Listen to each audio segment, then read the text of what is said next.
I think before Nancy starts, I know the entire team, but I know Nancy has not met all of you. So we'll start from that's Axel. Is it Axel on my left? Your pronunciation, it's Axel. It's an X. All right. So Axel is a francophone. Don't mind him. Axel, we'll start with you.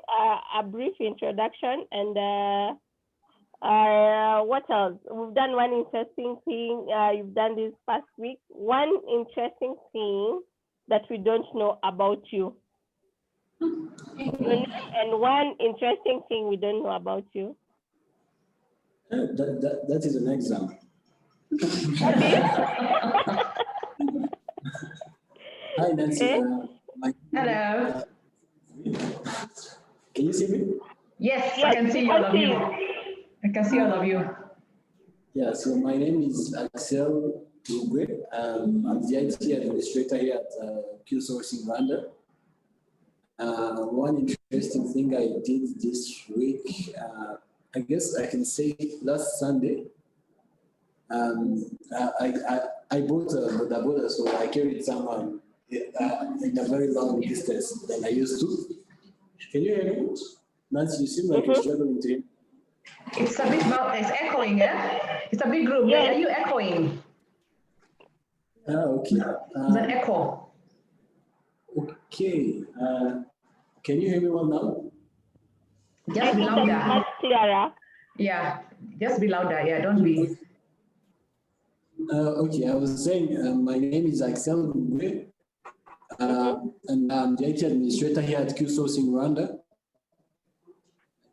About the interesting thing I did, let's say the week started on Sunday, because Sunday is when I did that's when I can think of. I carried someone on my bicycle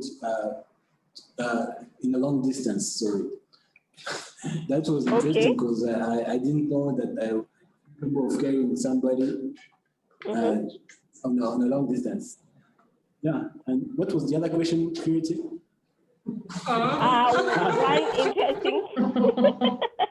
One interesting thing we don't know about you.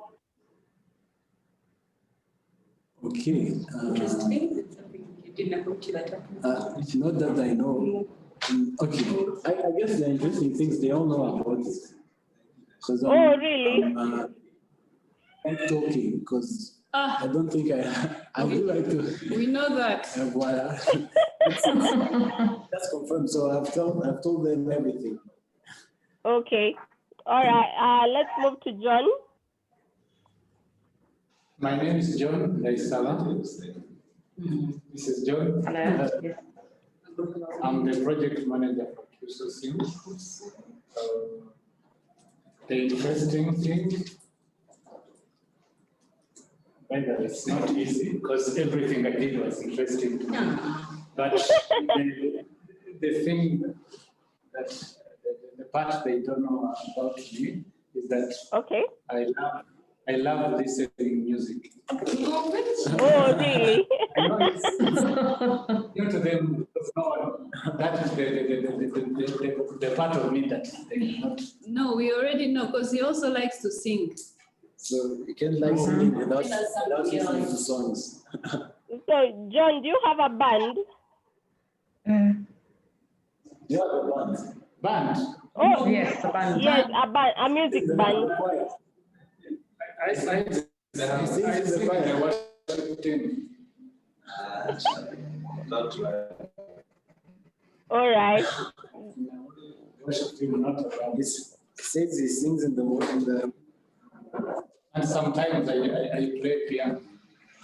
Okay. Wow. Nice. Let's move to Patrick. That's the one the thing they don't know. This is Patrick. I'm a senior accountant. The interest in the this week. I always do my day to-do list. So this week I've seen all of them have achieved their own plan. Okay. You've done what? I didn't hear. My to-do list, my to-do list. Oh, to-do list. Okay. Okay. I think that one we had discussed with Julian a few days ago about work planning.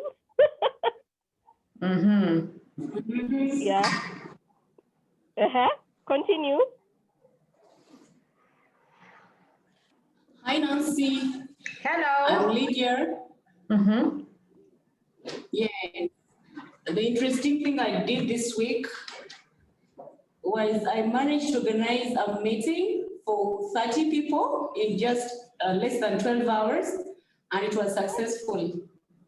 Awesome. Yes, and something I didn't about myself, somebody annoyed me, and I let it go. Wow. You know that I would just let it go when somebody annoys me. I usually mention it so how to discuss That must be a lot of progress for you, Lydia. Sana. I didn't. I could ignore. Okay. Okay.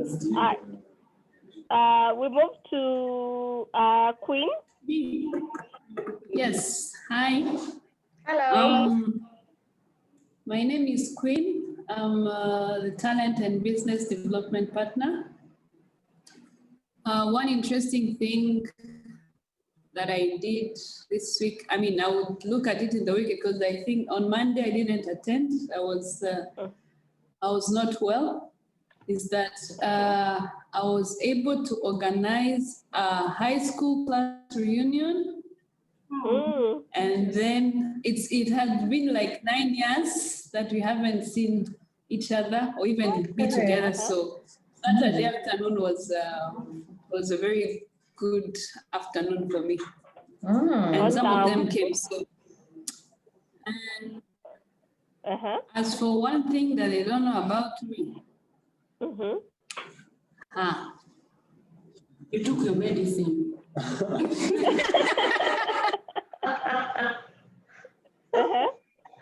What's the one thing they don't know about you?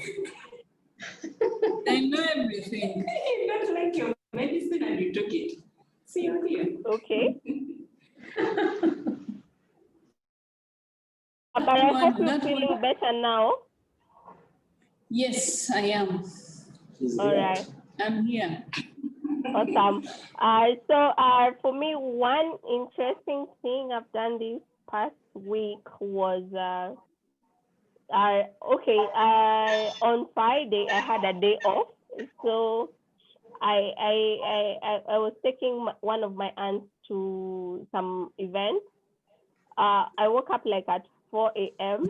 I drove her all the way, like 300 kilometers from Nairobi.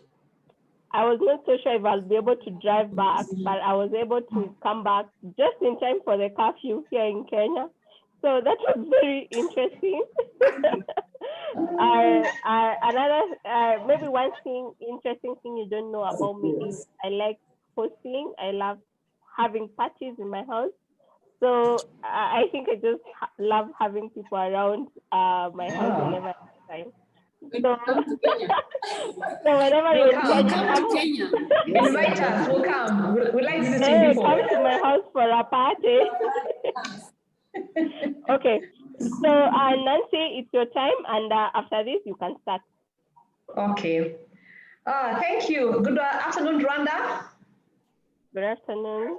It's 4:15 here. What time is it in Rwanda? Is it 3:15? Yes. It is, huh?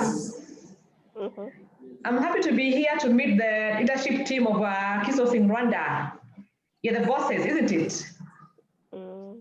Can they hear me? Can you hear me? Yes. Yes, we can. Can you hear me? Yes. Oh, that's good, yeah.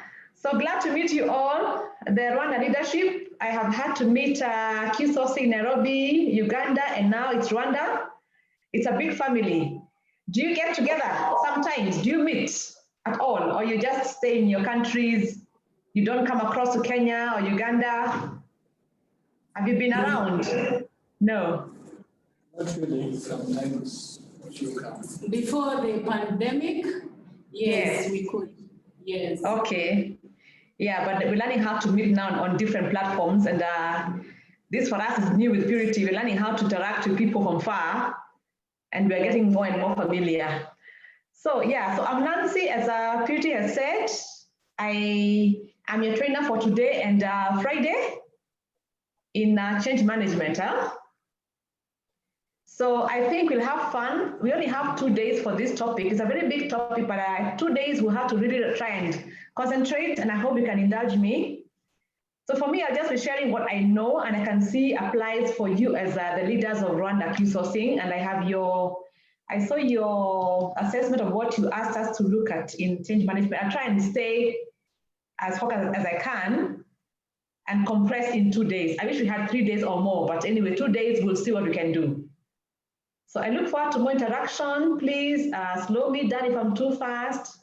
Feel free, interact, ask questions. You can use the chat, I think, but I'm pausing here to just, see where we are.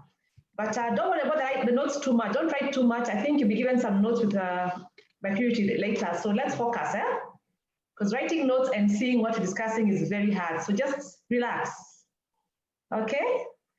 So let me just bring up my screen to introduce our this first day discussion.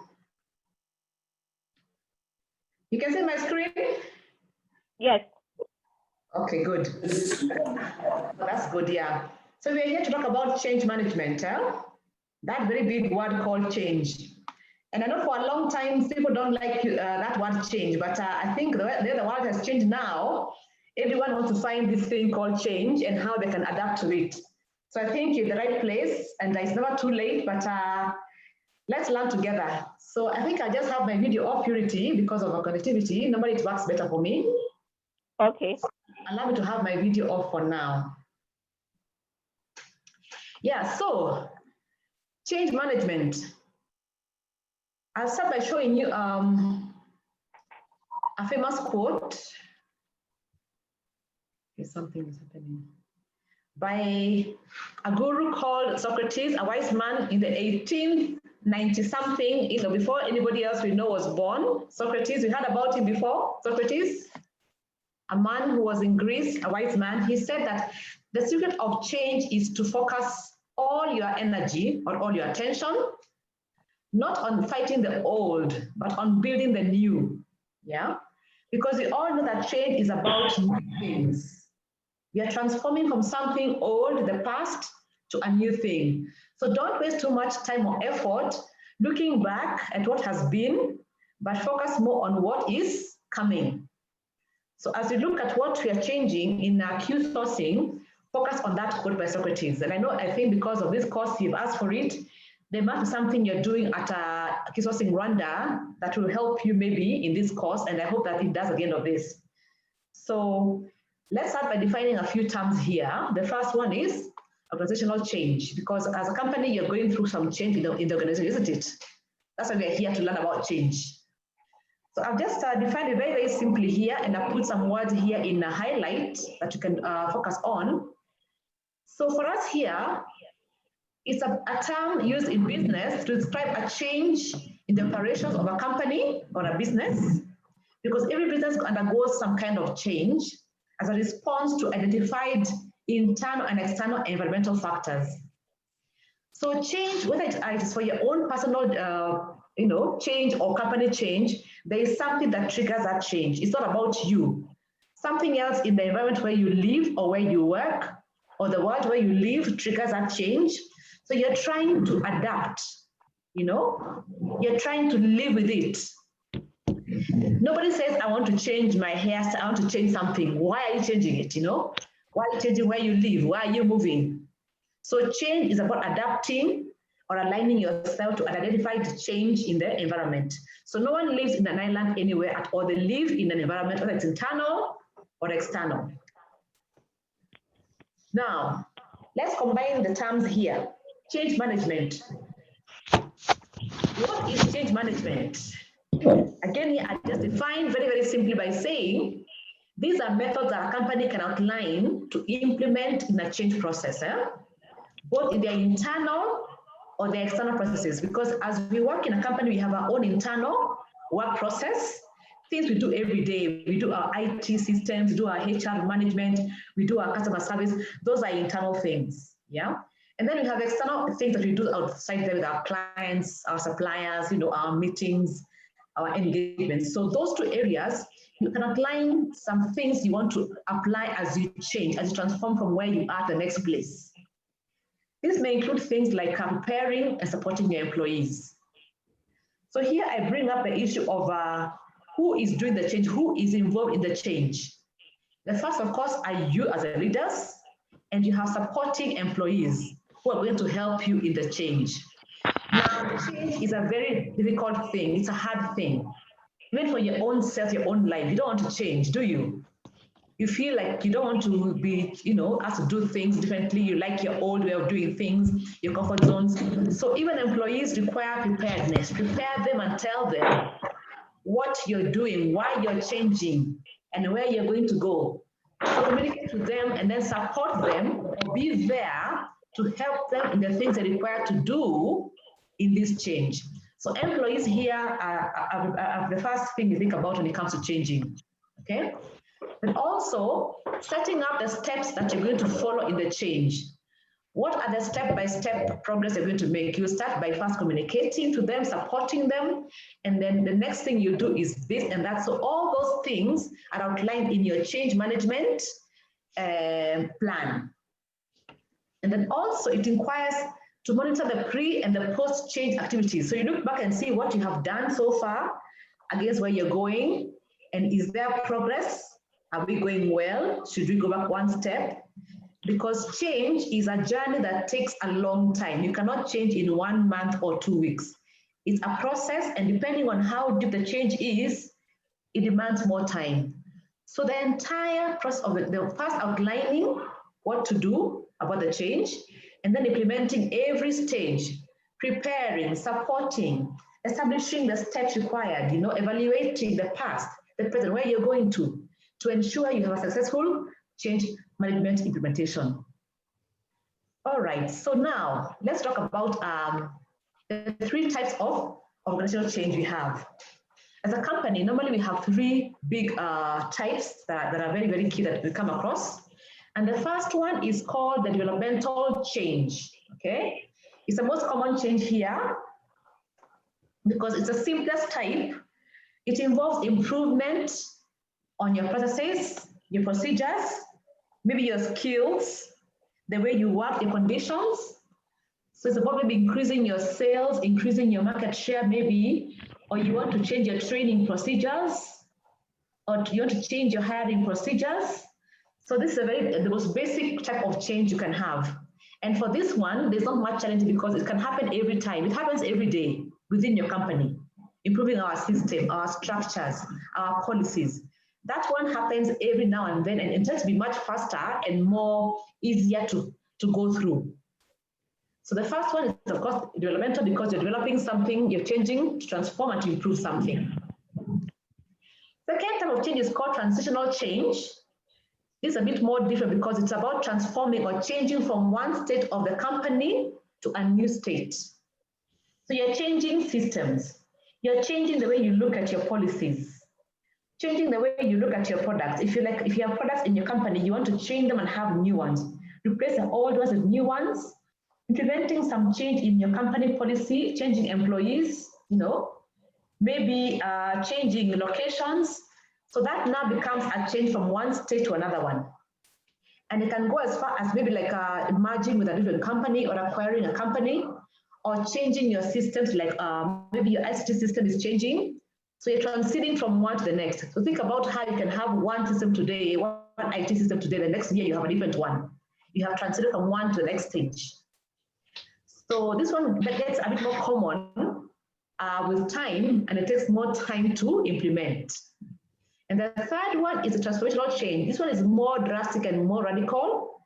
It's changing the entire look and the entire culture the entire operation to a different company altogether. Let's say like now Q-Sourcing is doing HR consulting the last 5 years, and they say from now we are shifting from HR to financial consulting, for example. That is a transformational change. So nothing remains, everything is new. You have changed your culture, your core values, operations. Same, you can have some new stuff, but everything else about how you knew the way the company was last year has changed. So as you're changing, thinking about change in the company, think about what are we trying to change here? What type are we looking for here as we're changing? Developmental or the last two? So that's something to think about as you move along. Okay, are we all right? We are okay? We continue? Yes. Okay, now, Yes. Earlier, I spoke about change, the meaning of change. And we saw here that change occurs when, as a response to identified internal and external environmental factors. So change is triggered by the environment. So, and that's how we discuss the next level. Now, the where you live or where you work or where you exist is an environment. It can be internal or external. So the change here is a force that comes from the environment. And the first one we look at, there are two of them. The first one is the internal environment. This one has more control because it's about your company environment or the firm environment. That's the first level. It's about your company goals, your strategies, procedures, maybe your culture, your core values, things about QSourcing Rwanda that you have control about. A change can happen maybe in your leadership. A new CEO can come in, or a new leader can come in. That is internal. So the things he changes are not going to affect anybody else apart from QSourcing Rwanda. So those are the first factors, first level environment. Then number two is the operating environment. Also internal in that it's not something that is beyond your control. This is about you and those you interact with every day, like your customers, your clients, their needs, their behaviors. So what change has happened in the environment where they are that affects the way you work with them. So those are both internal environment because they're within your control of your company, what you do, your goals, your structures, and also your clients and those you interact with every day. That's the first level of environment we discussed today. And then secondly, you have the external environment that is now beyond your internal. This goes beyond your firm environment, operation environment, and now it goes beyond to the industry environment. This is where you have your competitors, those you compete with in the same industry for the same customers. So in this area, you have a force like competition, a new entrant in the market, in the industry, a new consulting firm has come that competes for the same clients you have. Maybe a change in the labor market that you have. So that now becomes more, more complex because you're out of control and you must now face other players outside there that you must adapt to how they're playing the game for you to change. And the last part of the environment here is the external environment that is called the global business environment. This one is now more national or regional, like now the Rwanda government or the city where you live in. That now is out of your control because it's nothing you can control. It's governed by somebody else. Maybe you could have a county council, you could have a mayor, a head of state. Those are the ones now who are calling the shots outside there. So you have lost control of how you can change. And so if you look at the diagram, it looks something like this. Yeah, we have 4 levels. The small circle in there you will see is your firm or company environment. That is where you operate, that you have control, and change takes place here every day. Small change, and small or big, but somehow you can control because you understand how to apply your knowledge and how you can adapt to that change. Second level here, operational environment, is about where now the customers are, your clients, where they are placed and what they're doing and how they change things. Then third level here, the industry environment, where you have your other players, competition, the power to command, the power to buy. Then lastly here, the last string is where now we focus on because this is where we have lost control and it depends about what is going on in the outside world, beyond our reach, beyond our control, okay? So change management here will focus on the external environment of global business environment. Are we together? Yes. Yes, we are. Any questions so far?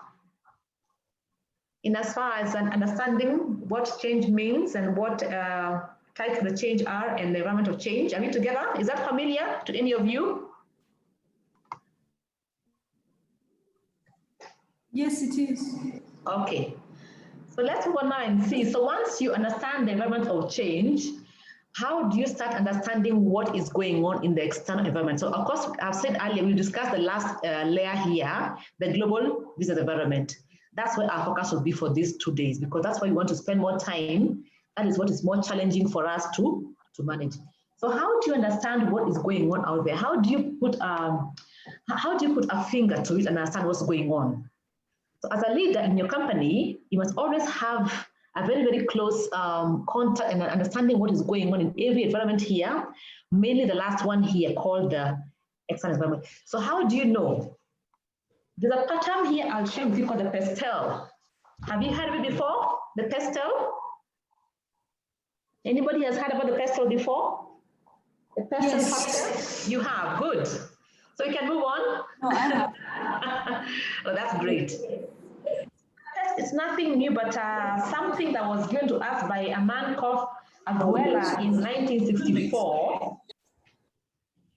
He found this model as a way of scanning our environment to understand what is going on in the environment beyond our reach, so we can adapt or apply or take advantage or even try and circumvent what is going on that can be a threat, or take advantage of what can be for us an opportunity for us to take care of.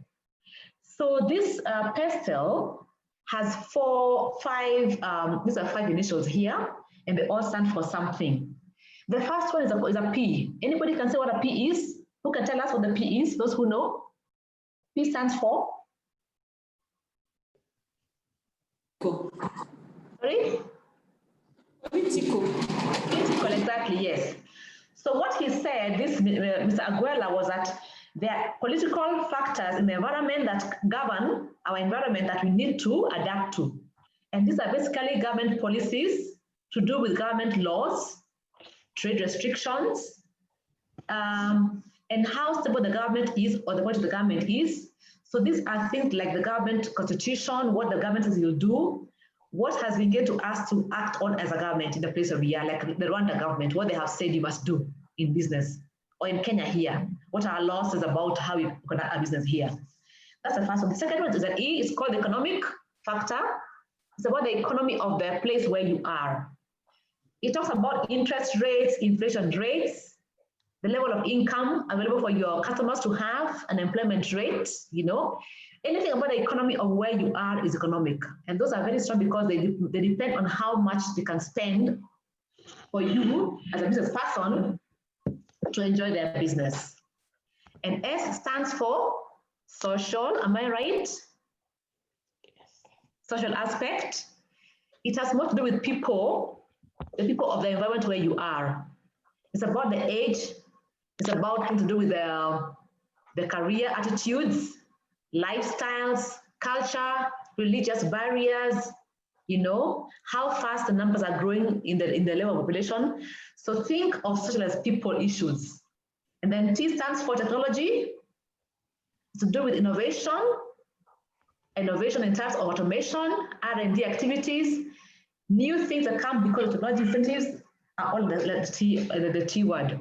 And then E is ecological or environmental. It's about the environment where you are, to do with climate and weather, change in the climate or the weather where you are, about the environment and part of what is going on in the environment. And the last one, L, talks about the legal element of the environment.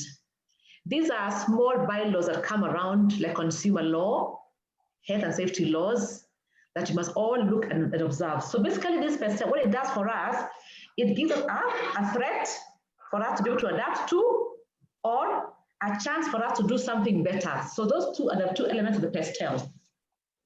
Now, pestle has been used in different ways in change management, strategy management, and it's a very, very good tool that you will find can help you as you try to scan your environment to understand what are the factors that are driving change in any of these 5 elements.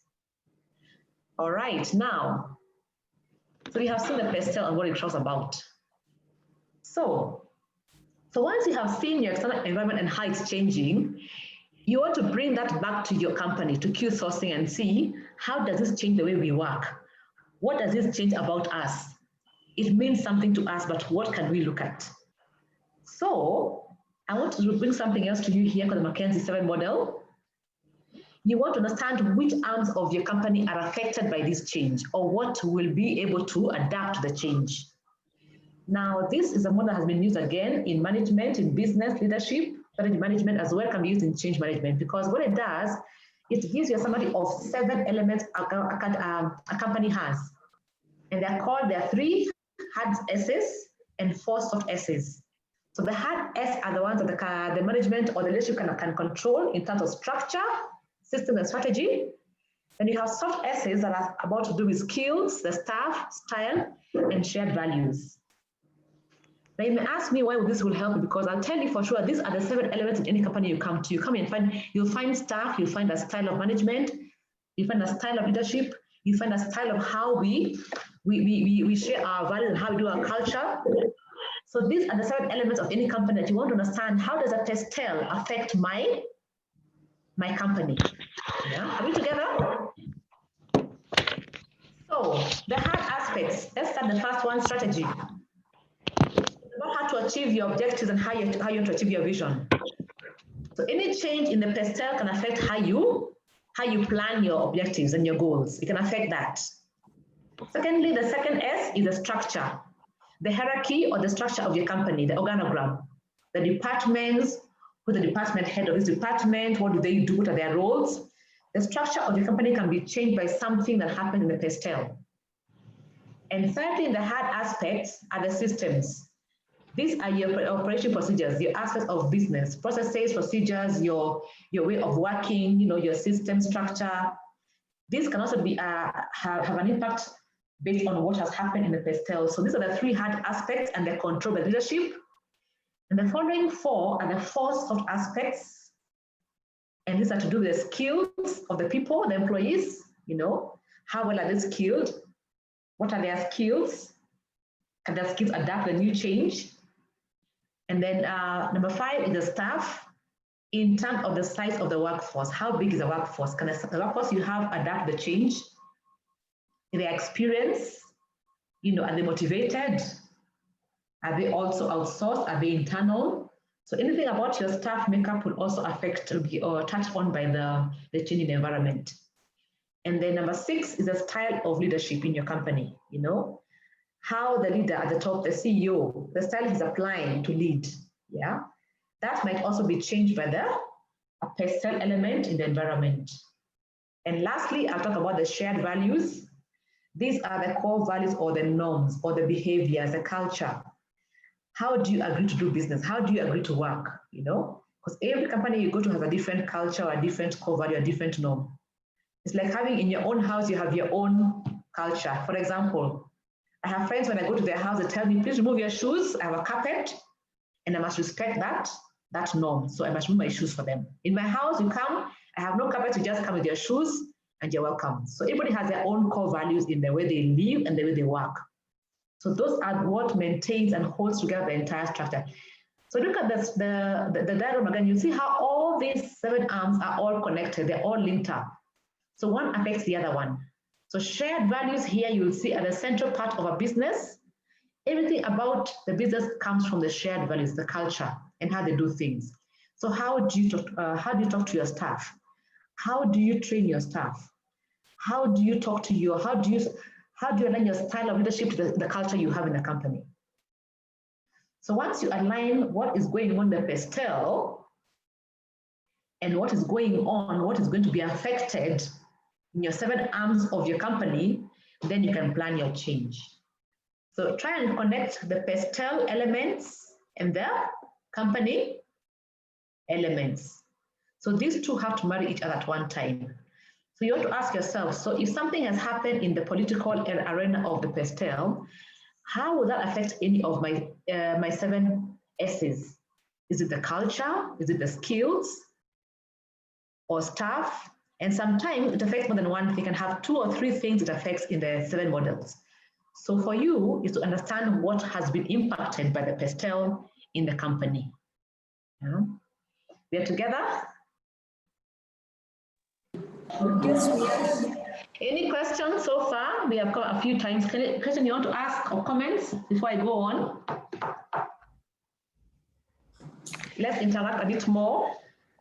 I don't want to leave anybody behind.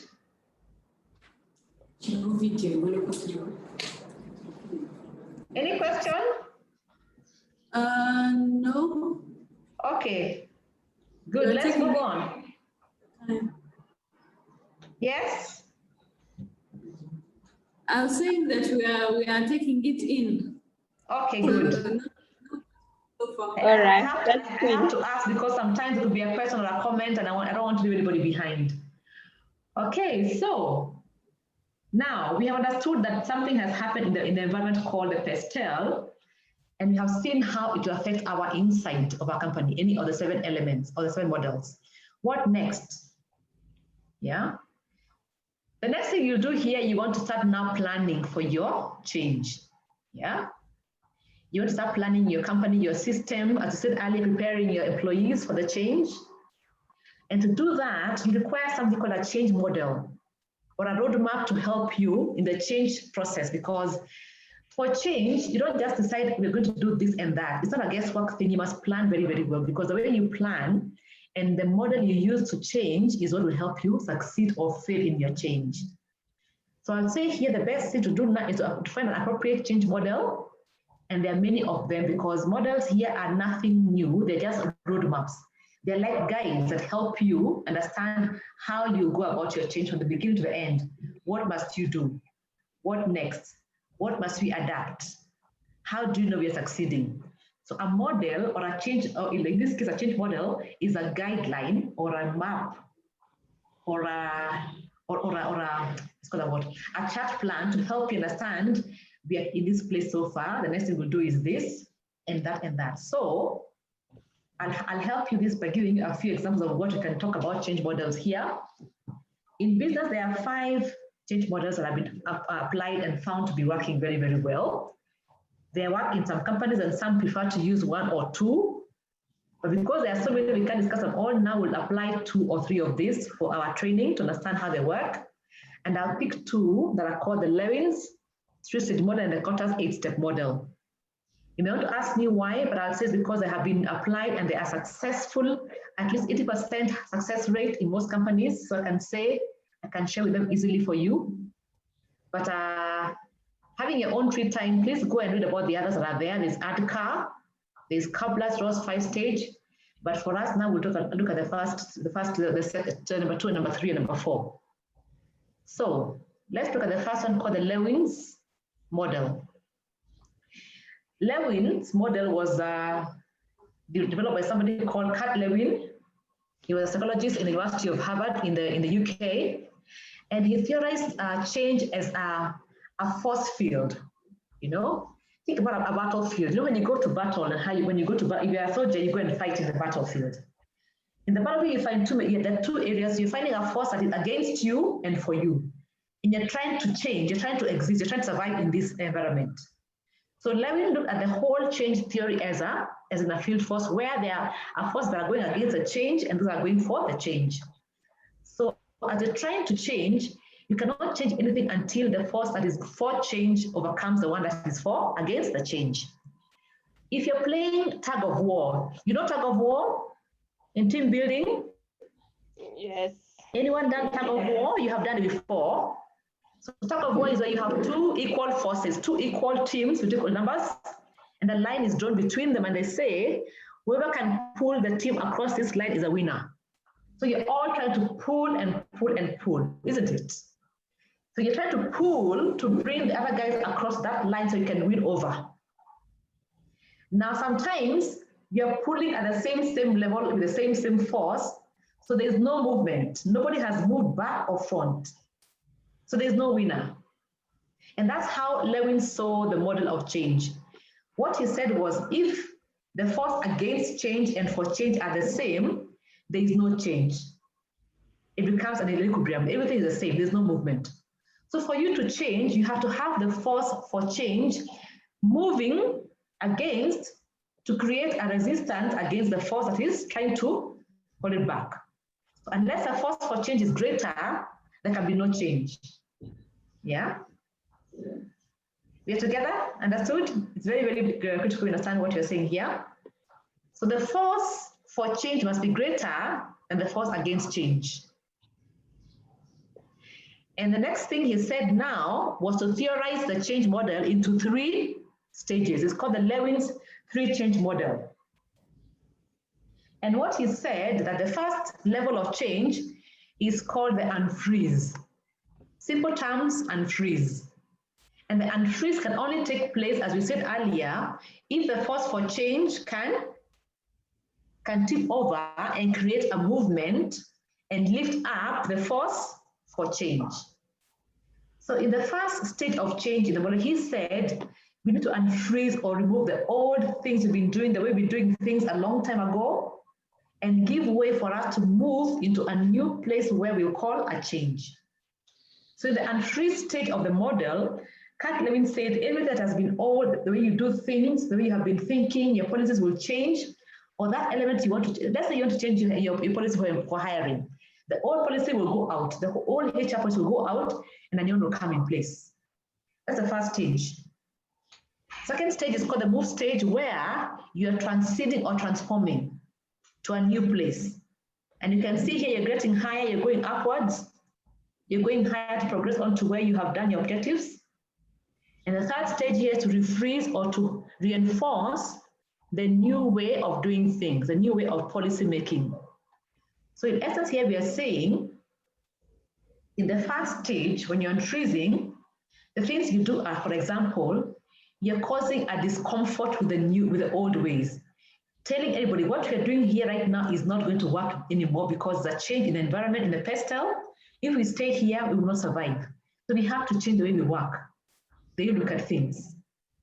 Unless we change, we will not be able to survive. At the same time, you're trying to benchmark yourself and say, if we can be at the level where we want to be, we become more, we get more profits, we'll have more market share, we'll get better in our business and get leaner in our business. And you're trying to overcome any barriers that are causing you not to move from where you are. So the unfreezing stage is about now creating awareness of the change, communicating, and trying to achieve a different vision and selling that vision to the other people in the company to see where you want to go. Okay? Now, stage 2 is about the moving or the transform stage, where you're trying now to bring everybody on board. You have a plan here of how you want to change. You're training staff, you're employing new staff, you're maybe adapting to new leadership styles, new procedures, and how you promote a new area. So the change takes place in stage 2 in the Lewin model. So the things you must do are happening here now, and you're experiencing some change from where you have been to the next level. Number 3, stage 3 is now where you see the refreezing or the reinforcing stage, where you have now come to a different level and everything that you have tried to change has now changed. If you're trying to bring a new pay system, it is now in place. A new HR policy is now in place. A new IT system is now in place. So you're trying to refreeze what has changed. So what you're saying here now is that whatever has been unfrozen at the beginning in stage 1 no longer exists. You have a new way of doing things. So simple 3 steps. Step 1, unfreeze, the old goes. Stage 2, you transform or you move to a new place where you want to be, a new structure. And stage 3, you're refreezing or you're reinforced. That's how Lewin saw this change model. And it's very easy because it has only 3 steps, but those 3 steps are quite exhausting. And these 3 steps can take a longer time depending on the change you're using, you're applying in your company. So no one can tell you, you must take 2 months to change. No. It depends on how your company is prepared and what you have laid in place to change. Are we together? Yes. Yes, we are. Yeah, that is one model, okay? Now, then somebody came later called Mr. John Cotter in 1995, and he said the 3-stage model is a good model to use. Question, yes, question, yeah, yes? Yes. Nancy, how are you? Very well. Oscar here. Sorry, I came in late. Just wanted to check on this model that you just, when you talk about these stages and yes, the freeze and the next stage, and then unfreeze. And you mentioned all these steps that someone goes through. Is it like that as change happens, do you really notice that this is what is happening, and then if we handle this, then we react this way, or some people react to it differently, yet you might take, so is it like an automatic that this is the straight way it goes, or? Good question. No, I think when you came in, I was still discuss something called the models. What I was saying about the models, they are roadmaps, or they're like if you want to come from Nairobi to Rwanda by road, you can go by a road. You can take, it gives you a map of how you can get from Nairobi to Rwanda. So you can take a road and say, I'm going to Kisumu first, I'll go to Uganda, and I'll go to this place. It's a roadmap. It's a guide that helps you understand how you can carry forward a change process. So I was saying earlier, there are different roadmaps or different models for change that can help a company apply a change model. And there are many of them. There are 5 so far we have had in business, and they have good success. But I'm just applying 2 that have worked very, very well to share with you and show you how you can carry forward your change process, because change is a process. Managing change must have a process, a roadmap. Yeah, you understand? Yeah, I guess. Yeah, it's like how you're trying to make a meal for dinner, and you want to make maybe, I don't know, for us we have ugali and maybe some beef, like a recipe, you know? So first I'll boil my water to this temperature, I'll add some salt, then I add my flour, I lower my temperature, it's too hot, I'll stir. So it's basically trying to help you understand one way that can help your company transform from one level to where you want to go. Yeah? So this is just one way, one model that was applied by somebody called Lewin. So you can decide to use this one or any other that the business world has subscribed here, and there are many others. So some work for some and some work for others. I'm just trying to share maybe 2 of them that you can try and use because they have worked elsewhere and you have seen them working. Yeah. Okay. Now I get you. Okay, that's good. Any other questions? All right. So I was talking about how after a few years, somebody else came here called John Cotter, a business lecturer at Harvard again, and he saw that this three-stage model by Lewin is a really good model, but being done in the 1960s, it requires some remodeling or maybe some development. So what he did is he applied, or he just extended it a bit more. He laid more stages or more steps in stage 1, 2, and 3 of the same model you're seeing here. It's unfreezing, changing, and refreezing. He just said, if we've broken down this stage a bit further, we can see at every step where we are. Because stage 1 is 1, and then there's 2, and there's 3. So the better we break it down into smaller pieces, for us to adapt and see where we are and understand the progress we're making towards our change. And he called this his own name, Cotter, 8-stage model. It has 8 stages, 8 steps. If you count all of them, 1 to the end of it all. Now this did very, very well in the business world, and very many companies have adopted this model because it works very well. Having 8 steps makes it easier for you to refer back and to see where you're going and where you're coming from. So what he said was the first stage in the unfreezing, he called it establishing a sense of urgency. Yeah, that is now Cotter himself. And he said here, the first thing you must do as a leader, if you're trying to sell your change, you must first create a discomfort or a sense of urgency to make people feel that it's time to move from where we are. If the person has said that we have to make a new HR policy because the government has said this, we need to leave this old HR policy and move to a new one because the one that we are doing right now will not work in the next 1 year or 2 years. It's outdated. And it must be done very, very well because you must communicate clearly to your colleagues or your staff members to understand why we are changing. So at this place you are saying we are trying to change, they'll ask you why. Now tell them why. Give them facts and figures. If, for example, you're saying you must grow our sales volumes or we must grow our market share because the market share we have right now is diminishing, you can show them figures, statistics, data, you know. In the last 5 years, we had 20 clients in this area. Now we have lost 3 or 4 of them, we only have 5, and we can't survive with 5 of them. We must develop a different market strategy to go and get more in the market. And you can tell them things like, you know, unless we do this, we will close down our business or we will not survive, or we can't afford to pay you, or we'll have a layoff. So show them how bad things are with data, yeah, transparently and very clearly to make them understand that it's time to shift and to move from where we are. Unless you do a very good job here to answer the question of why are we moving, what are we going to do then, and the old things. So and understand that they'll ask you questions here and understand that they want to know what is in for them as a benefit. That's the first stage in the quarters model. Step 2 comes the second stage here. It's called forming a powerful guiding coalition. This is nothing but a committee that will help you as a leader to manage this change, because as a leader, of course, you can't do everything by yourself.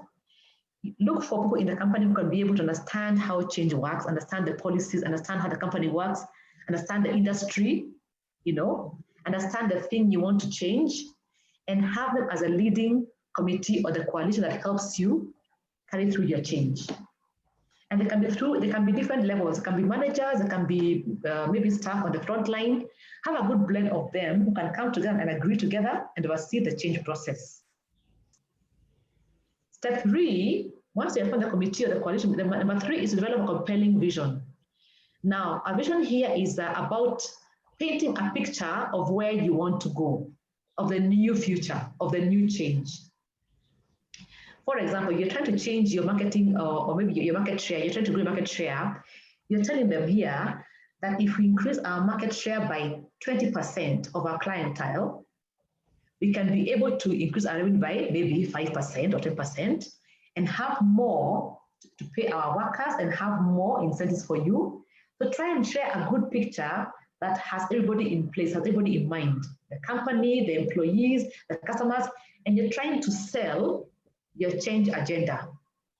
So compelling here means it's a convincing vision, yeah?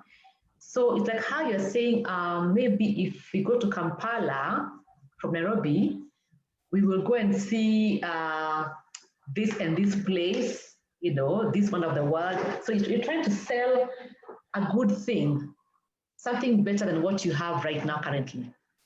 The way you do this is very, very clear because it's what you use as a communicated language, it's what you use as a tone, is the way that you convince them to buy in. Unless you can get the buy-in at this stage here, it's very, very hard to move on to the next level. So number 1, 2, and 3 are the first critical levels you must go through. Before now you go and communicate your vision widely to the entire business, the company, to all employees, business partners, outsourced employees, anybody who is called a team player in your company must understand this vision. Communicate it very, very clearly in simple terms, very simple, don't make it too long, make it very, very simple, and sell your vision here. Now, the 5th step here is to empower the employees to act on the vision. So you have told them here we need to get new market share. You might require to maybe apply a training course for them to learn how to, maybe to get new clientele. You may want to hire new staff. You may want to hire a change agent in this level here. So the things you must do for the staff or the employees at this stage here to empower them to act on the vision is what you do. Resources, budgeting, and everything must come in place here. Are we together so far? Any question? Is it clear? Hello? Yes, Nancy, we are good. Okay, that's good. So once you empower your staff, you have trained them, you have hired new ones, you have the expertise you require for the change, you now want to apply the change and you're trying to understand, are we doing well? Is the change working for us or not, by seeing, are there any short-term wins, any short-term gains, you know? If the change will take about a year, the first 3 months of the change, what has happened, what has changed? Are we getting somewhere? Is it working or not? If something has worked well, if you have got maybe some new market client in the market, the change is working, it means the change is working for you. So it means it's good to celebrate and be happy and tell everybody it's working very well. We have done this so far. So share the good news. And that way you can say, if we have gone this far, we have got 5 clients so far, we wanted 20. How can we get this 20 more? What can we do better to get the 20 that you want to get? You're trying to readapt, you're trying to reassess and see where we are, and are we getting better? How can we make better? And maybe some mistakes were made earlier. Looking back, have we made some mistakes maybe that we need to rectify and correct them? So do that. And lastly, in stage 2 of the quarter, you're trying to create greater change. You're trying not to make the change a big deal. So you have done the short wins, and now you want to get all the gains you have done together and make them the change that you want to have.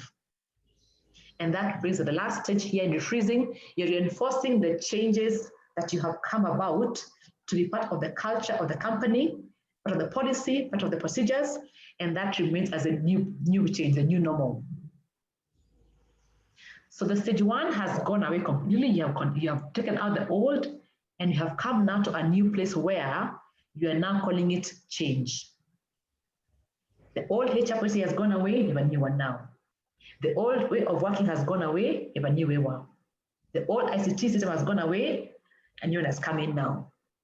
So now there's a last stage where you can now say you're refreezing or you're reinforcing, and whatever was known before has gone, and we are in a change place. And that has how the quarter model works. Very briefly. Are you together? Yes. Okay. I'll take you back. Yes? Question?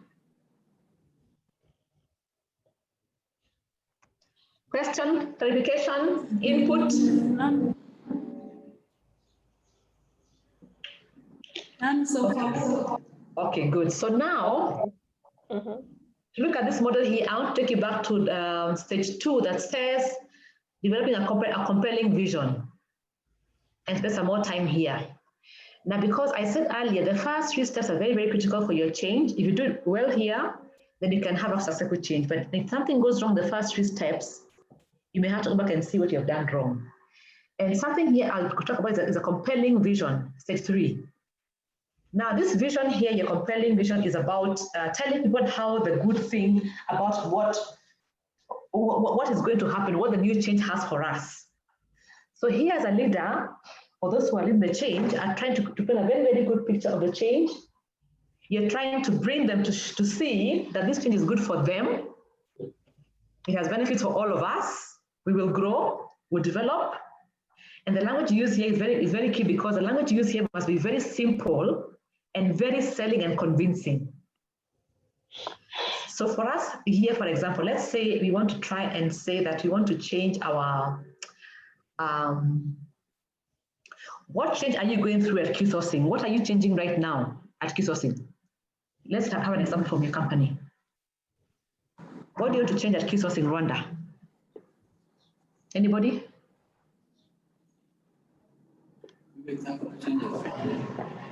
Give us one example, yeah. One example you want to try and use as a change example in your company. Yes? So we're implementing SharePoint, the use of the way we store our documents and share them. So I can't hear. I can't hear you at all. Yes, I'm saying. Yes. Can you hear me now? That's better. Yeah, that's better. Can you hear me now? Yes. Yes, I was saying that we are implementing SharePoint as a new way of storing and sharing documents. They're called what again? So it's a change to us as SharePoint. SharePoint. Okay. Yes. SharePoint. Okay. SharePoint. Okay. Great.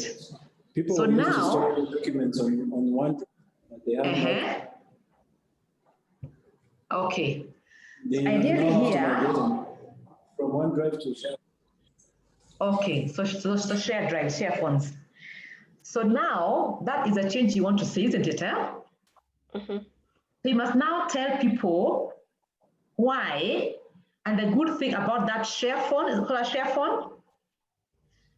Tell them about the convenience of getting maybe shared information. You try to show that it's a good thing to come from where we are, from manual to automated, for example. It's faster to access, maybe. It's what else? Convenient. So use words that are going to show positivity, yeah? Yeah? Make it very clear and to understand them. It's easier, it's faster, easier to access. So use the language that makes them understand the good thing about that change. To make their life easier, to make their life faster, to speed your, it's called what? Communications maybe. So use the words that are going to make them think positive and better, a better place, good things. And use motivating, inspiring, and appealing them to tell them a better place, that you show the passion of what you're saying. You're convincing them that it's a good thing, you have seen it. And if they come on board with you, they'll be happier, yeah? So make sure you use a simple language and convincing. Be realistic also. Don't exaggerate anything. Be very realistic and try and share the best part of that change. Because this vision here is what will tell them what they cannot see. You are seeing as a leader what is going to happen, but they cannot see. So try and break it down for them. And the more you can make it convincing and simple and fast, think of a sales language that you can show them and how to use it. Yeah, are you together? Yes. So that vision here should be very, very, very attractive to them, because as you break it down to them and communicate, they might ask you things like, oh, okay, so what does that mean for me? You tell them what it means for them. Convenience, yeah, speed, efficiency, time saving, yeah? That is how you make your change vision, right? So the first thing you do is to prepare a draft. You and the committee you have put in place, they have a draft together, and show them what is there right now and what will come. You're trying to have a simple tone that's compelling to them. So first read that to yourself and see how it sounds like to you before you go out there and share with them. So as you're sharing with them, you know what they'll ask you. You can say, I know they'll ask me about this, I will answer. If they want to see figures, you have the figures with you. They want data, you have data with you there. So you're trying to make it look like you have been to this place and you want to carry them with you because you know, you have seen it, you have experienced something better out there. It shouldn't be too long, about maybe a paragraph, you know, one passage. Not too long, that it's about 5 minutes long, you can explain. And the best way of sharing, you can have a meeting with them face-to-face in small groups maybe, and then you can have something written for them to just have a look at. You can post in your office walls or share an email. But the best way of fast communicating this is by having a face-to-face interactive way, so you can get the feedback from them. They can ask you questions there, then you can move on to the next level. And you can go back and say, this is what the new future will look like. But that vision must always be everywhere before you start the change. Yeah? Are you together? Yes. We are, eh? Okay. Yes, we are. Good. Now, I want to share an example, or before I go there, yeah, I'll talk about why is Kota's 8 steps successful in the business. Why are people using it so much? Because it's been used the world over. It has some key advantages here I want to share with you. Now, Kota's model has a focus on what leadership does. Leaders normally have a vision, they have a strategy, they have objectives, and that is what it does. It gives you a vision place where you can put a vision for yourself in a company. It also helps you promote a sense of agency to sell your change. It also helps you identify the early followers in your change model, because in any change, you have some early followers, those who understand the change faster than others, and you can use to help you as the influencers. If you look at the Kota's model here, I'll show you at the first stage here, as you're selling the agency of change, there are those who understand much faster or much earlier than others. Because change, as I was saying earlier, is very, very hard to adapt. Some are not going to accept it at the beginning, but some will see it and they'll say, wow, it's a good thing. So in this model here, it will show you who are the early people that you can pick up and make as part of your committee or your coalition team. It also helps you reward the early gains. Yeah.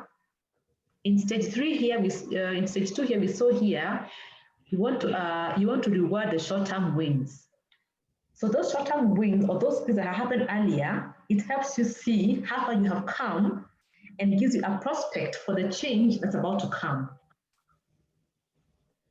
It also helps you prevent regressive behavior. Now, in this model here, it's a step-by-step that comes from one to the next level. It's a progressive step. It helps you continuously focus on going ahead. If in step 1 here, you have done your sense of urgency, they've understood why they're changing. Step 2 is this. So at no time will you ever go backwards, because if you do every step well and manage it very, very, very well and clearly, then for sure, you cannot go back to where you have come from. You can't regress back. You only end up going ahead and getting better. So that is why the model has been used world over and has successful, and I recommend this to you to use in your company as you do your change. And I know you follow it step by step well, it will do well for you. Any questions so far on the models that I suggest to you? Nancy. Yes. Oscar here. I want to propose something. Yes. And maybe if Axel can put on the video so that we, I'm thinking. Yes. From what you just shared, instead of, because it sounds it's a bit quick and it states we are sharing. I don't know. It's coming out a bit theoretical. I would want. Is it possible that we can engage John, Lydia, Patrick, who are in to share examples on each stage of how this change makes sense? Because these are more or less. I know. The last time I went through Kota's mode of change, I remember the notes or what, but I would want, the more we make it the reality of what is happening in our daily operations, maybe it can, I don't know. I see it. I just joined late, but I see my colleagues a bit laid back. I would want it to be a bit more interactive. Okay. Good question and good point. Yes, you're still talking. Now I'm saying I don't know whether it makes sense to you. Yes, it does. And that's my next step. Before I continue, I was going to ask for questions or any input before I go on to show you how it can work using my own model and my own company. Oh, okay, sorry. An example. An example that I think you can follow because it's a simple thing that I have gone through myself. Then you can relate with your own company. Fair enough. Sorry, I guess I cut you short. No, please, no. Why I was talking, sometimes as you continue, it's good to hear what people are thinking and any question, because sometimes, like we only have 2 days, there could be some queries in between and people have not been able to clarify. So I want to clarify those first before I continue, and nobody is lost the discussion. Yeah. If there are no questions, Purity, can I go with my example, my other share? Sure. Okay. So to answer your question, I want to just use my own example of my own model. Let me find it here. Of how I, as a trainer, I'll call myself ZCons. Can you see my screen? Yes. You can see it, huh? Yes. Okay. So I'll call my company Z Consultants. And let's say that at the beginning, of course, as we agreed earlier, the first thing you do is to do what? Keep an ear and an eye on the environment, the business environment out there. So I've been doing that the last few months. And for me, I came across something in the environment that's called COVID-19 that you all experienced. You all experienced, of course, you all experienced COVID-19 there? Yes. So for me, I said, this is COVID has come. I had not planned for it. So where in the pest does this lie? In the pest analysis? It lies in the social, aspect because it affects the health of the people, isn't it? Yeah? You saw that social affects people. It's a people element. It affects the safety of the people. It's about the age of the people. It's about what happens around people's lives. So being a social element of the pastel, I want to start and relate and see what element of my model 7 model it affects in my company, because we have 7 S's. So, and I brought it back to me and I thought to myself, I said, maybe it affects my systems, the way I do things, the way I train. I'm a trainer, you know. For me as a trainer, normally I train people face to face. I used to go out there. I can come to Rwanda. I made Q sourcing. I come to your boardroom where you are, and we train face to face and we talk, interact more. Yeah. So that for me had to change. Secondly, my skills of what I do as training had to change, because the way I train was on site. I have visuals. I have different ways of showing how I'm training. So that has to change now, because maybe allow us to come and do something online, virtual training. It's something new for me. I must learn how to use Zoom, how to use Teams, and how to use maybe something like Miro, and many other ways. And thirdly, I realized I may have to think about my staffing, because my staff have been used for a long time out there looking for business, getting new clients. But now, because of COVID, we cannot all be out there, because we must distance ourselves. We must change the way we work as a staff and as a company. So do you see how that relates so far with my business? Are you together? Yes, yeah. So there's something happened in the environment. There was COVID, and I saw it was a social aspect. It affects my McKinsey model in 3 areas: in systems, in skills, and my staffing. So therefore, how must I change the way I work? If I don't change the way I work and what I do in systems and skills and staff, I may have to close down this business, right? So my change here will be my training methodology that has been coming from site to now a different way that we're calling the virtual training. Why? Because of COVID, we cannot interact any further. We cannot go to people face to face. I might get the disease, I might even bring it to you, and you all get sick. So I thought, let me try and apply the the QSS 8-step model and see how it might work for me. Can you see it there? You can see it, huh? Yes, we can. So I thought, let me try to adapt the QSS 8-step model of change and see if it can help me. So you'll see in some red markers there, I've applied my own model there. So in stage 1, I have seen here, the first thing I must do is what? Have a sense of urgency. I must communicate. I must buy in everybody in my organization about the change that I'm supposed to go through and why. So I told them at the beginning, now we have COVID, you have seen we can't go and train anymore. We can't face people. We have to be away from people. And because we are trainers in this company, we can't stop training. Either we close down, you guys have no more jobs. But because we want to survive and continue, we must think of how we can train differently. And we have seen a different type of training called the virtual training method to remain the business. Yeah.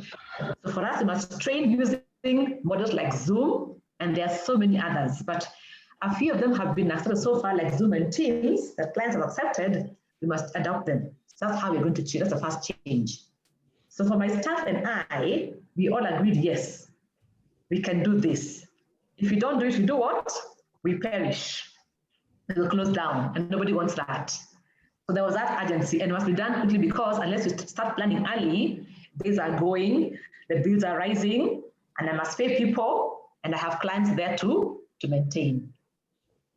Then stage 2 came, forming powerful coalition. I got some 3 staff members who are very, very, who have a passion for change. They understand what it's all about. They can see that we need to change.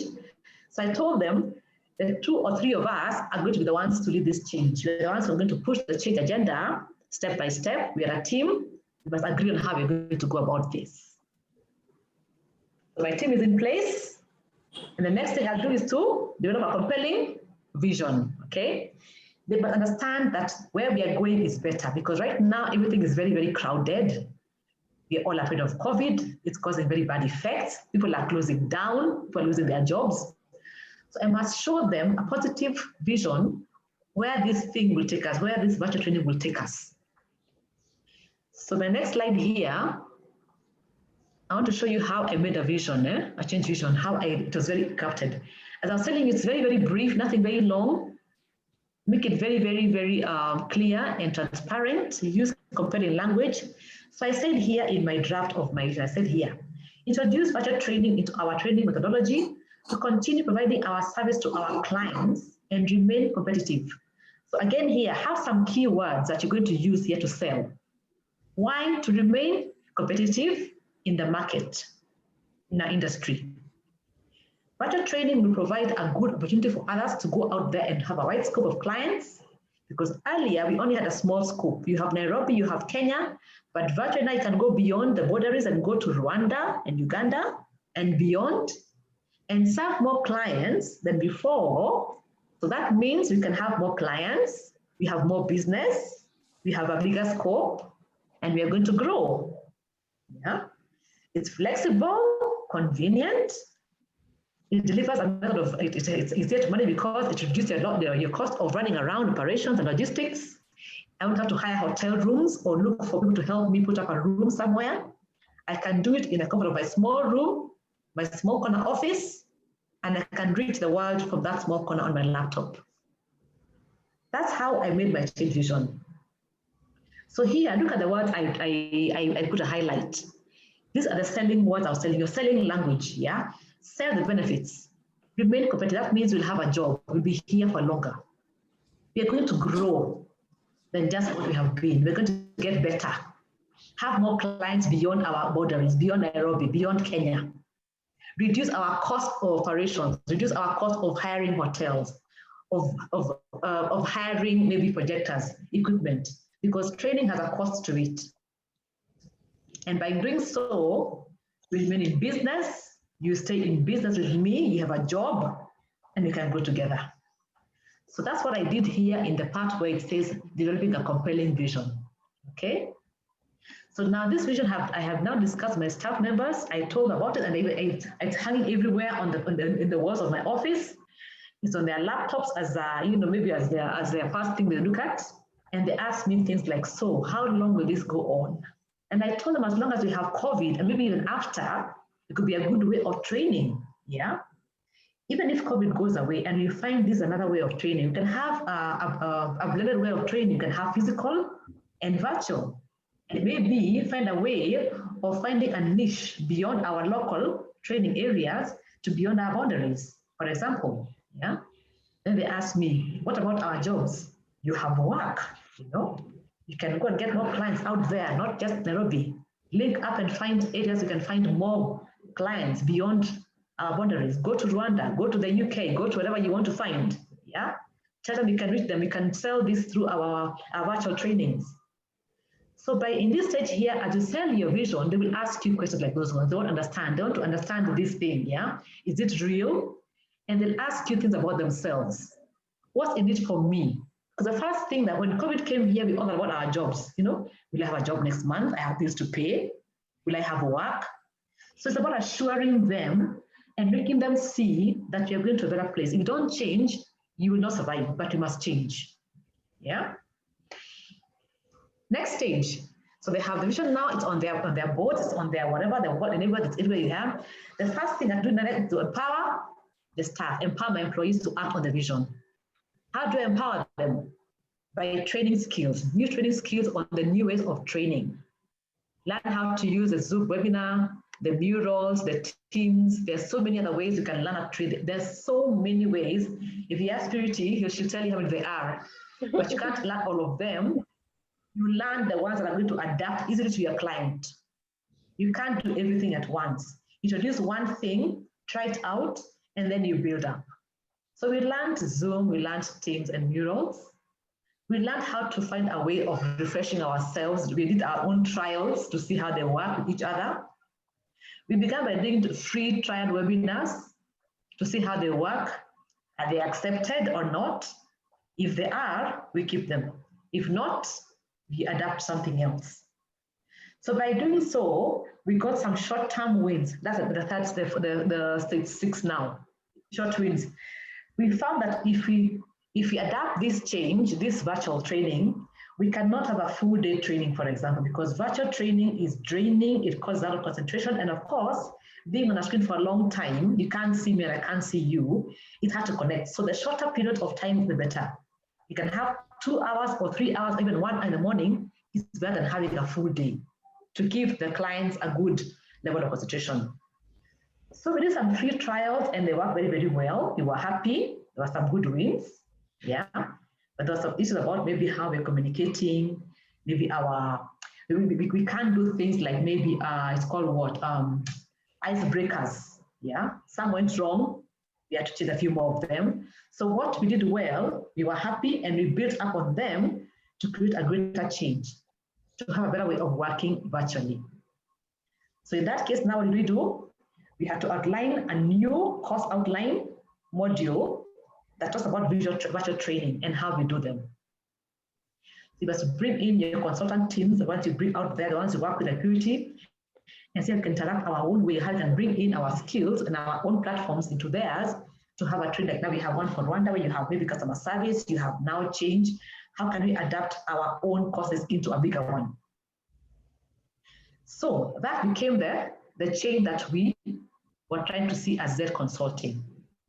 So in stage 3 now, the change has been set. We are coming away from physical to the virtual training. We have now established ourselves as a virtual training consultant team.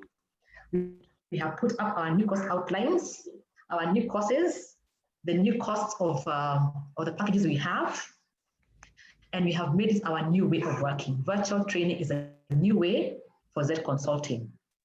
And so far it has worked. We have made errors here and there, but you're still learning. Something about change, once you get a change on board, it's not going to work 100% every time. There'll be some issues to be changed here and there. You have to keep changing things here and there. Change that process, adapt this one here, try this one here. So as you're changing, find what has worked for people, for your clients. Get to hear from them. Is it working? Is it helping you? And they'll tell you, maybe try it this way. Try a new way this way. So as you're reinforcing your change in the last stage, as you're rephrasing or reinforcing it, be open to any alterations. It's not a cast in stone that you must do it that way. That's the vision you had. But it can be changed to accommodate others, bigger people, other areas, or other things that are going to help you change. And that was my change model for my Z Consulting. Is it clear now, having done an example like that of myself? Yeah, I was going to say congratulations, Nancy. You did well. I see your change was awesome. It was not a very easy journey, I'll tell you for sure. It took weeks and months. I wish we had done this by the time of the lockdown. Maybe we would have learned 1 or 2 things. It's not too late. It's never too late, by the way. At least you're here now and you can learn, because change is continuous, it never stops. And I was saying earlier, okay, we all have now COVID. That's the biggest change for the whole world. There could be other things going on in your environment that you want to change at the same time, and you can have many things changing at the same time with different teams, different coalition teams. Nobody is saying, stop that one, let's do this one. No. As long as you find something has changed in the pedestal, address it. If you don't stop, don't wait. You can have 2, 3 teams with different change things they're doing, but they're all understanding what's going on. So never say, I'm holding on this now until next year because COVID has come. No. That change you're putting away will affect you next year when COVID has gone over.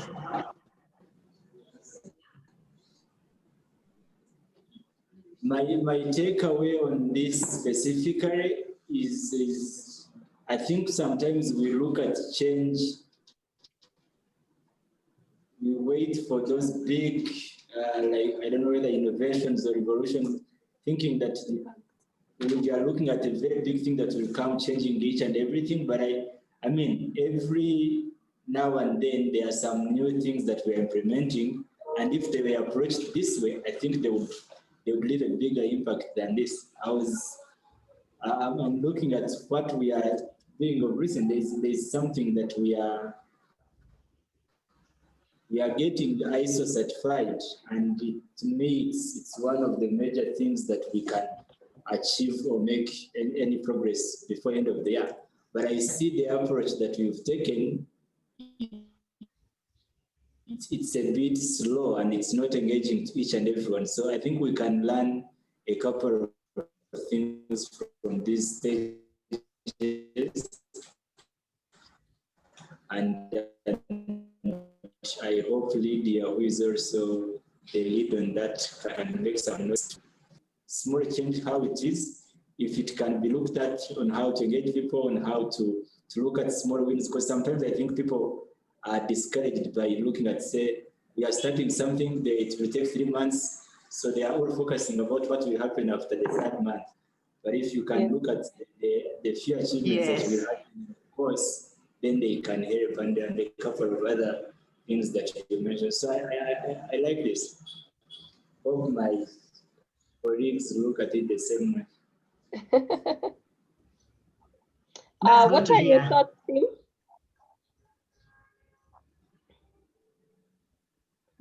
Oh, me?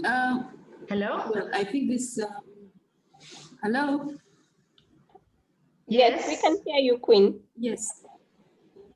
Yes, I was going to say, I think for me, either I studied in university, but I forgot.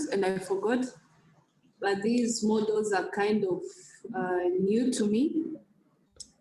And it's a way of, it's like dismantling the change and trying to understand it on a deeper level.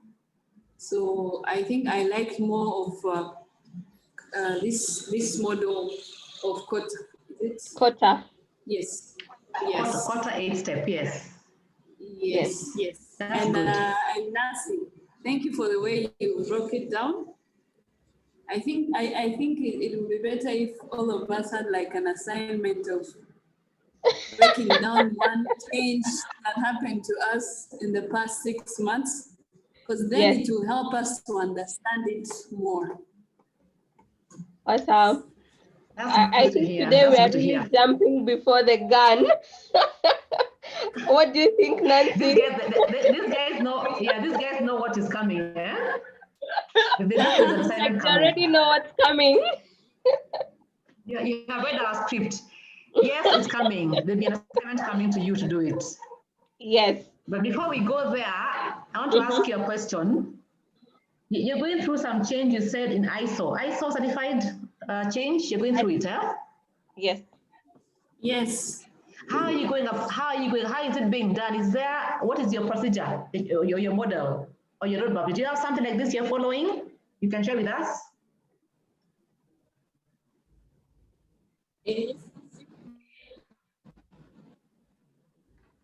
Hello? Yes, we have a work plan with different steps and different stages. Nancy, I'm answering to your question about our ISO certification. Yes. Yes, we have a work plan for almost 4 to 5 months.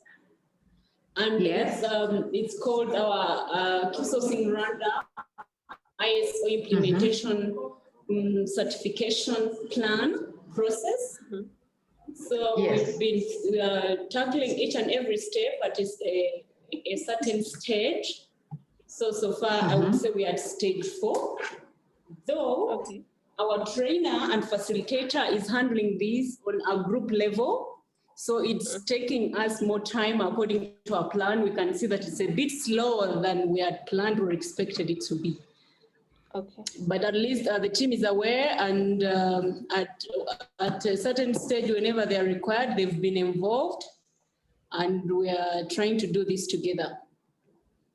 But yes, it's a little similar to what you're taking us through, that it's all about going through the process and outlining the stages and attending to them. So we are going through different stages of implementation, hopefully to work out at the planned time. All right. Oh, that's good to hear. Mm-hmm. One more question. Why are you changing? Why are you moving to ISO certification? What caused the change?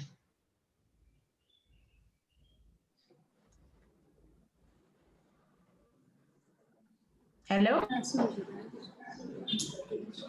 Because, yes, we want to improve on our customer certification and also our company recognition internationally.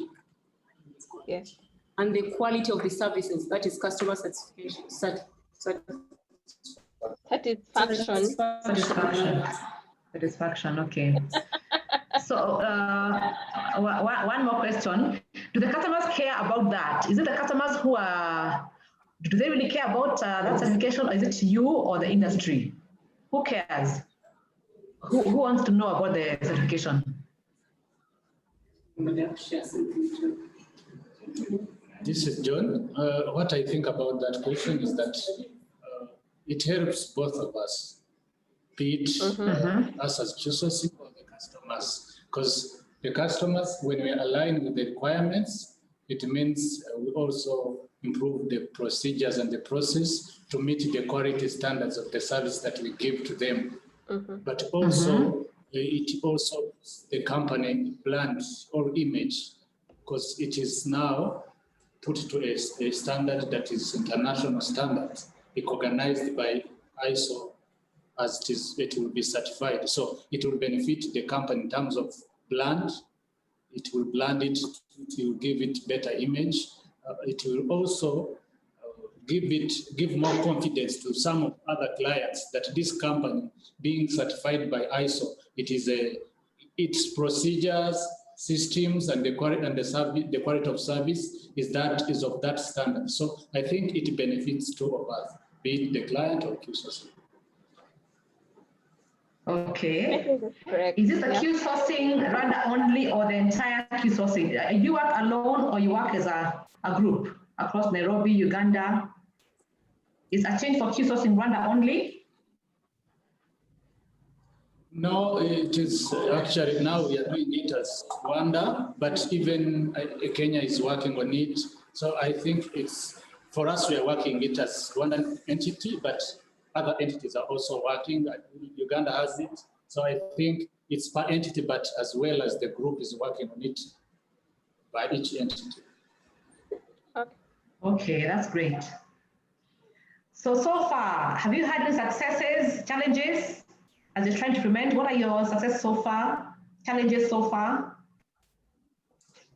I like hearing change. We are still in the process of aligning some of the required documents.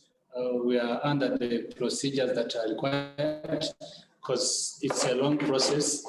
The challenges, of course, has to be there because you find some of the documents need to be aligned to some of the standards. So there are some challenges regarding the documentations, but also we are still having some trainings to be able to align with the requirements so that you can meet the standard.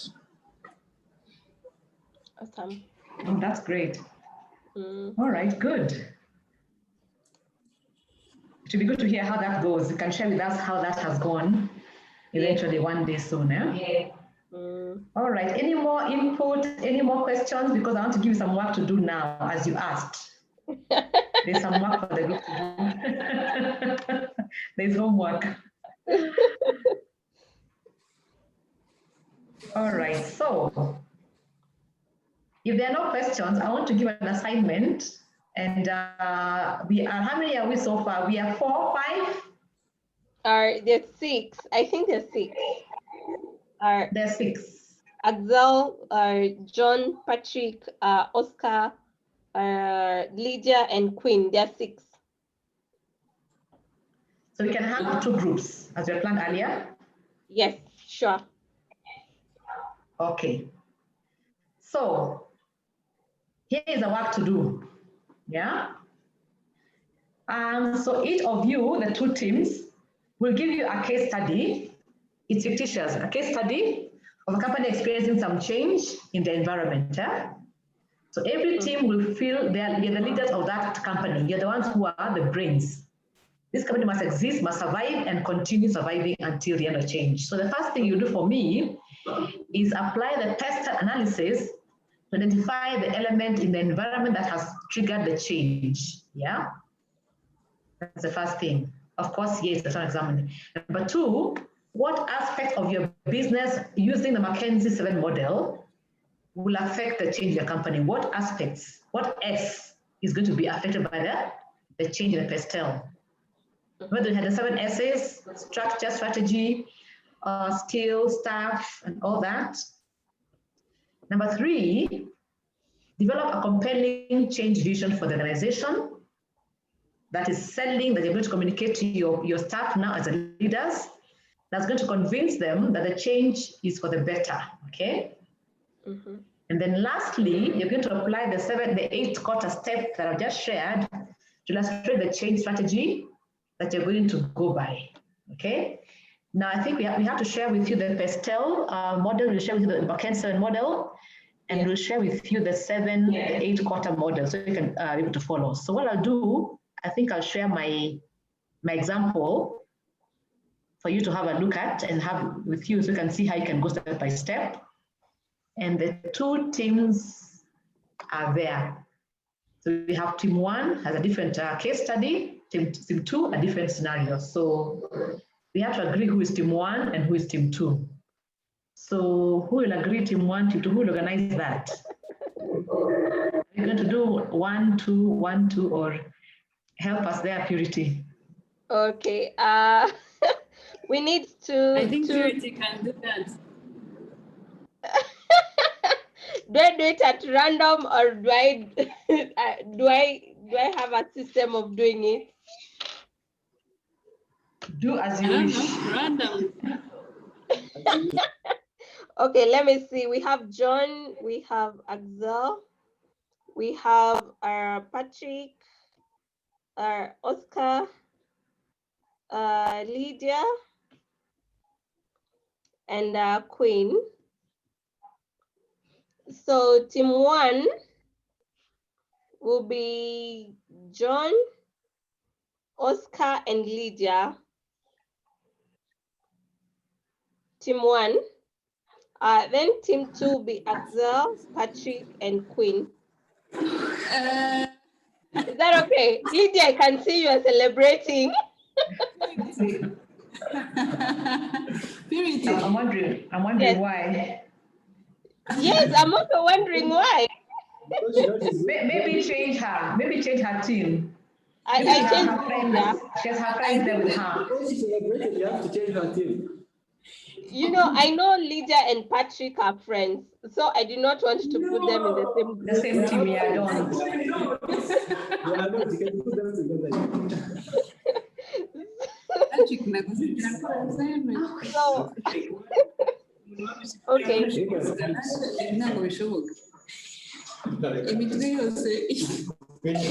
that okay with the group, or we switch them up a bit? That's okay. Switch again. Queen is complaining. Yes, I am. Switch again. All right. Okay. We switch again. We do Axel, Oscar, and Lydia. Then the other group will be John, Patrick, and Queen. Why is that okay? John? Yeah, why is Queen always with John? Actually, it's balanced. And they always get the same mark. No, actually, it's balanced. We have to bring Purity. Purity, I think okay? It's balanced now. It's balanced now. Yes. Queen is always with John, but it's balanced. It's okay. We can pass for now. All right. So team 1, Axel, are Oscar and Lydia. Team 2, John, Patrick, and Queen. Okay. So I think Nancy, I think yes. This is the takeaway session that we end this session here, right? So that they're able to do the assignment. Yeah, but first, is there any query on the assignment? Are they understanding it? Is it clear, the questions? What you're required to do? I'm wondering, can I share this with you somehow? Is it on email? What do you do, Purity? Yes, we'll share with them on email almost immediately so that they're able to start working on it. Okay. And we can also share it on their WhatsApp group because we have a WhatsApp group so that they're able to receive it immediately. Then they work on it. Then the first 15 minutes of Friday, we'll do the presentation. Yes. Have a group leader. Okay? You have a group leader. Yes. Who will take us through the entire thing. So basically what it is here, this team one has your own scenario, team two has a different one. And think as you're the owners, you're the leaders of these companies. Yes. And I was saying earlier, a pestle can present to you a threat or opportunity. So think in those terms. Yeah? So don't think of just everything is bad about the pestle. There could be opportunity there, there could be a threat. So we'll share with you the question and the assignment and also the model. Yes. The Mackenzie 7 and the pestle. Yeah. For them to be able to follow. Okay. Is that clear with the team in Kigali? Yes. Okay. So I'm just sharing with you the information that is required as soon as I can. Then do the group work. On Friday, choose a group representative or a group leader who will do the presentation for the cases that we've given you. All right, so I wish you well as you do your assignment. Yes. And I hope to see you on Friday early on 4 o'clock again. Is it 4? Yes, 4 o'clock Kenya time, but it's 3 p.m. in Kigali. Yes, yeah, exactly, yes. So have a good evening, everybody. Are they still there or they've left? No, they're still there. Okay. Oscar, are you okay? Any question? Any question, any before you go?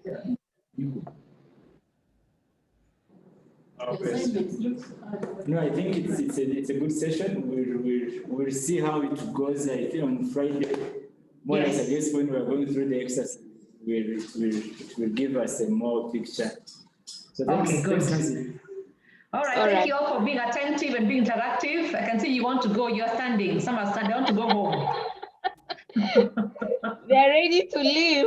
Yeah, okay, I'll keep you. Thank you. Bye. All right. Thank you, guys. God bless you all and good evening. Good evening, yeah. Good evening.